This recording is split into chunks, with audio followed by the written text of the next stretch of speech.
এটার দামান থেকে শুরু করে আপু হাতা থেকে শুরু করে এভরিথিং ভেরি ভেরি নাইস। মনে হচ্ছে আমি আলাদা একটা কোটি পরে আছি। হ্যাঁ, মনে হচ্ছে আমি আলাদা একটা কোটি পরে আছি। দেখেন ড্রেসটা, মানে এটার ফিনিশিং এভরিথিং, কাপড়টা জাস্ট ধরে বলবেন ওয়াও কোয়ালিটি, ওয়াও আপু মাশাআল্লাহ, সেই সুন্দর একটা ড্রেস আপু, আর এত কমে পাচ্ছেন সুপার ডিসকাউন্টে। বাহ, দোপাট্টাটাও হচ্ছে যে আমার টেলার্স ডিজাইন করছে না, অনেক সুন্দর।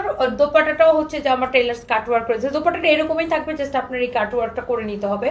অনেক সুন্দর প্রিন্ট এমনই থাকবে। এই ড্রেসটা আমি হচ্ছে যে আপনাদেরকে একটু দেখাই দিই, যেমন সুন্দর ড্রেস অমন সুন্দর দোপাট্টা, জাস্ট ওয়াও একটা কালেকশন। দেখেন এইটা হচ্ছে যে আমি পরে আছি, দেখেন ড্রেসের বডিতে এই যে দেখেন নিচের দিকটা জাস্ট টেলার্স হচ্ছে বানানোর সময় এই জায়গাটা এরকম এরকম এরকম এরকম এরকম এরকম এরকম এরকম করে ঢেউ করে দিবে। হ্যাঁ, আর এই যে দেখেন হাতার কাপড়টা সেম, বানানোর সময় টেলার্সকে বলবেন এই যে দেখেন এমন এমন এমন এমন করে দিবে, এই যে লাইক আমার